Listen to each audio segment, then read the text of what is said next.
Galatti Oromummaa ta'uu keetiif kabajaallee qabdu mirgallee qabdu akka hattuu yookaan akka wayii Oromummaa keetuun fedhan galcunqursaa kee fedhan ilmi Oromoo tokko mataa gaafa ol qabate irra deemuu fedhan akka ilmi Oromoo sun mataa ol qabate mirga isaan falman mootummaa bilchiginnaati warreen kana godhu. Ati doktorummaan barattee gaafa eebbifamtu irraa kaaftee egaa hojjechaa turte? Hojjechaa ijoollee takka akka wal quba qabnu numa jira. Ammaaf garuu bilbila isaanillee qabu akka ogaan oggota akka argee hawal quba qabu. Karaa kana yeroo deemu beelaa dheebuun ni rakkata. Karaa deemisarraa ni rakkata. Yeroo biyya Oromaa san seene mudannoo hedduu mudata afaan wal. Harka fuunee daawwattootaa fi hordoftoota bilisootii fi ashama akkam jirtu. Kun qophii addaa keenya kan guyyaa irraati. Qophii addaa keenya kan guyyaa irraa irrattis egaa keessummoota nama lama qabannee isiniif dhiyaannee jira. Egaa daawwattootaa fi hordoftoota bilisootii fi keessummoonni keenya kun hoo eenyu jechuun keessanii oolu eenyu akka taanis kan waliin ilaallu ta'a amma xumura sagantaa keenyatti nu faana turaa isinii jenna. Kun qophii sagantaa bilisootiif.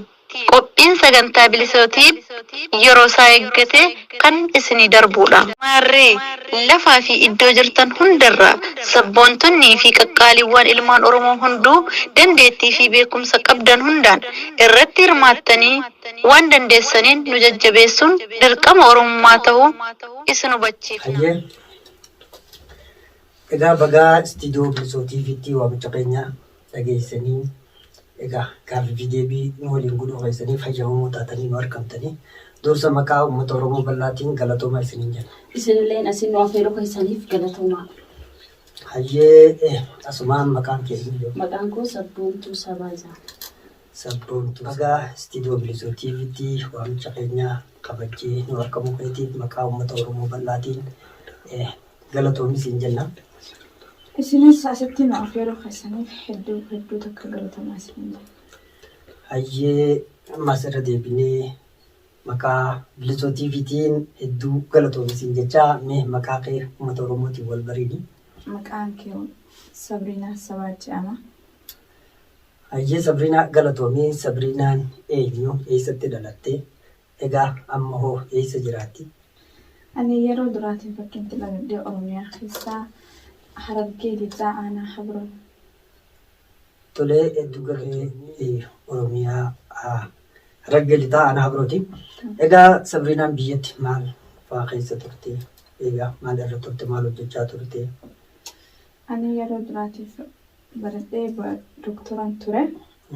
Hojii sanillee hojjetuu hin dandeenye sirna mootummaa gabroonfataatiin baqadhee biyya namaa filadhee yeroo ammaatiif biyya ormaa keessa jira. Hedduu galatoomii. Egaa Sabriinaan doktora. Doktor Sabriinaa siin jenna egaa. Reefu waan siin beekneefi Sabriinaa jechuun si hamaa ture. Egaa Sabriinaan mee sababa maaliitiin kan hojjechuu dadhabdee biyya san keessatti egaa rakkooleen si mudattee egaa haala kana akka hojjechuu hin dandeenye si taasise maali? Oromiyaa keessatti Oromoon guutumaan guututti mirga ifiin buluu waan hin qabneef jecha yaada tokko kannattee Oromoo deeggaruu hin dandeessu sanirrattu hojii takka hojjetuu hin dandeessu yoo yaada mataa keetiif yaada wanniidhaa kannattee jechuudha. Biyya san keessatti walumaa galattuu ilma Oromoo taanaanii hojuma kan keessattuu kabajaa hin qabu jechuu feeti. Hayyee galatoomii. Egaa mee sabboontuutti deemnee jira. Sabboontuu egaa atis irra deebinee ammallee maqaa bilisootiifiitiin hordoftoota daawwattoota bilisootiifiitiin istiidiyoo teenyatti nu argamuuf hedduu galatoomsiin jecha. Egaa sabboontuun eenyu? Eessatti dhalattee? Eessa jiraatti? Egaa maal hojjechaa turte? Ani Oromiyaa keessaa Harargee Lixaa Aanaa Gammachiisatti dhaladhe. Ani wanti hojjechaa ture doktorummaarran ture. Gaafan hojii hayyarratti qaxaramee hojii eegalu barumsumarraa nu eegallee mirga ittiin jiraachuu hin qabnu walumaa galatti Oromoo keessatti maaliif yoo jette Oromoo ta'uu keetiif cunqurfamta. Tokkoffaan dura Oromummaa ta'uu keetiif ni cunqurfamta. Gaafa balataadha yaada dabalataa Oromoo kiyyan mirga Oromummaa kiyyaatiin bula yoo jette mirga takka hin qabdu. Keessattuu isatti qaxaramte yookaan si qaxaree taanan mirga ittiin ibsattee ittiin jiraachuu yoo hin qabdu. gaafatti mirga kiyyaan ibsadha jettee ati akka shiftaa yookaan akka hattuutti ilaalamta. Saniif walumaa galatti Oromummaa ta'uu keetiif kabajaallee hin qabdu mirgallee hin qabdu akka hattuu yookaan akka wayiitti ilaalamtaa jechuudha Oromoo keessa. Walumaa galatti wanni Oromiyaa keessa jiru Oromoo ta'uu keetiif kabajaan qabdu walumaa gala mirga eenyummaallee hin qabdu jechuudha Oromoo ta'uu keetiif. Sabrina haalli jiruuf jireenya eegaa biyyarraa itti salalleefuu dhibbaa ta'uu himaa jirta.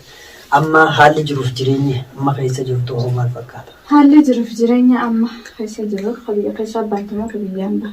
Kanuma amma akka mataa feetittuu keessa jirtu. Akka mataa keetti ergan biyyaa baqadhee dhufe mirga biyyatti ibsachuu dadhabbisan illee asitti illee ibsachuu hin dandeenye yaa'anii mirga afaan keenyaan dubbannee ibsannee rakkoo keessa jiru ibsatuu ni dandeenya sanitti mirga guutuu qabna. Qabsoo akkuma qabsoof biyyaa baanee hojii teenyarra areemnee dhufne sanitti ammallee qabsoo teenya san galmaan keenya abdii qabna. Abdiin kutannee jechuudha haga irratti haala biyya namaa keessa jiruunis numa ibsannee rakkannee rakkatu baannee inshaallah rabbi nu gargaaru. Hayyee galatoomii samira akkuma jirutti gaarabbiin hunduma keenya dhala teenya biraas nuuf haa jiraatu. Silaa hanqinoonni yookaan rakkoon gartee dhiphini gabrummaadhaa ulfaataadhaa san isuma keessa jiruutu beekaa inni biroo bakkee taa'ellee sirbuu danda'a. Kanaaf gaamee akka Oromootti kun hedduu namaas gaddisiisa. Kana keessa jirra ammallee isuma kana keessa deemaa jirra jechuudha. Meegaa sabboontuutti hin deema. Sabboontuu akka Oromootti gaa seenaan silaa dheertuudha lakkaawameen dhumtuuta Oromoo tokko keessa deebinullee yeroo teenya irraa fudhatti. Gabaabsineetuma namni waan of duuba dabarse lakkaa'u oolu fuula duraaf dalaguuf hin deemu nun jaan. Kanaaf akkuma dhala teenyatti gaa'isa kana hunda hadhaa gabrummaa kana hunda dabarsitan agartaniitis jirtan. Mee fuula duraaf hoo maal ta'uu qabna yoo maal taane kana keessaa baana jettee yaaddan. Ani akka mataa kiyyaatti yookaan akka Oromummaa kiyyaatti qabsoo keenya itti fuufnee waraanota keenya bakka jirrutti harka gargaarree bira dhaabbannee qabsoo keenya itti fuufnee karaa biyya baqaa kana deeman. Egaa daawwattootaa fi hordoftoota bilisootii fi qophiin sagantaa keenya gaaffii deebii egaa Dr. Sabboontuu fi Dr. Sabriinaa waliin taasisaa jirru ammas kan itti fufutaa amma xumura sagantaa keenyatti nu faana turaa affeera keenya. Hayyee Sabboontuutti deebina.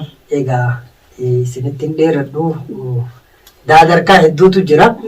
Arraaf isinirraa asumatti gabaabsinaa mee uummata Oromootiin egaa carraa gaaffii deebii keenya kana asirratti affeeramtanii walumaa galatti wanti carraa kanaaf fayyadamtanii uummata Oromoo kanatti dhaammattan jira. Atuu xumurteera yaada xiqqaan qaba wanti nama uummata Oromooti dhaamu qabsoo keessan itti fuufayidhaan amma takka mataa kiyyaatti qabsoon Oromoo itti fuufuu qaba. Bakka miyyenne san hanga geenyutti qabsoon Oromoo itti fuufuu qaba. Qeerroon keenya qarreen keenya bakka jiru lafaa ka'ee mirga isaa falmachuuf qabsoo keenya itti fuufuu qabaan jaa yaanni dabalataa kiyya kanumaa. Hayyee dabalatoomii hayyee Sabriinaa asinitti hin dheerisu. Amma daadarkaa seenne daadarkaa kana keessaa boofammoo ofirraa gabaabsuudha. Isin daadarkaa isuun barbaadu yeroo birootiif isin tolfan.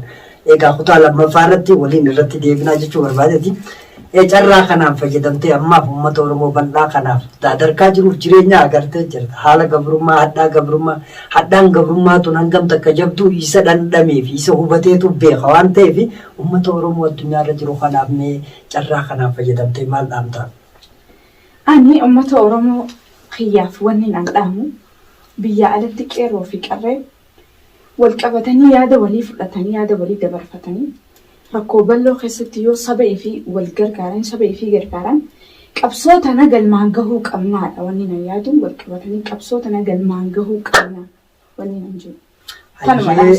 Hayyee nu galatooma egaa hedduu isin galatoofannaa egaa waamicha keenyaas dhageeffatanii istiidiyoo bilisootii illeetti nu argamtanii gaaffii deebii waliin taasisuu keessanii ammaas irra deebinee maqaa hordoftootaa fi daawwattoota bilisootii fi akkasumas uummata Oromoo bal'aatiin isin galatoofannaa galanni keessan bilisummaa haa ta'u. Egaa gaaffii deebii keenya fuula duraaf waliin kan itti fufutaa haala irra jirtanis kanuma isinirraa hubannu ta'a. akkasiin isiniin jaaga nagaan nu tura. Egaa daawwattootaa fi hordoftoota Bilisoo TV gaaffii deebii guyyaa har'aa qabannee isiniif dhiyaannee asirratti goolabnaa. Egaa qophiilee birootiin hamma walitti deebinuu qophiilee Bilisoo TV isaaf waliin turtii gaarii isiniin jecha nagayatti. Kun qophii sagantaa Bilisoo TV. Qophiin sagantaa Bilisoo TV yeroo isaa eeggate kan isinii darbudha. Maarree lafaa fi iddoo jirtan hundarraa sabboontonnii fi qaqqaaliiwwan ilmaan Oromoo hunduu dandeettii fi beekumsa qabdan hundaan irratti hirmaattanii waan dandeessaniin nu jajjabeessuun dirqama Oromummaa ta'uu isin hubachiifna.